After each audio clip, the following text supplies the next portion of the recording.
உங்களுக்கு எல்லாம் பொம்பளைங்கிறவ கடைசி வரைக்கும் வாயை பொத்திக்கிட்டு நீங்க சொல்றதுக்கெல்லாம் தலையாட்டிக்கிட்டே இருக்கணும் இல்ல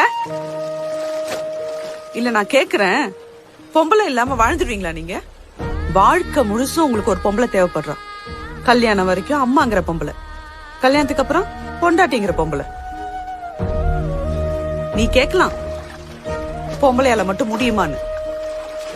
எத்தனையோ பொம்பளைங்க புருஷன் இல்லாம தனியால நின்னு பிள்ளைங்களை வளர்த்து ஆளாக்கி இருக்காங்க.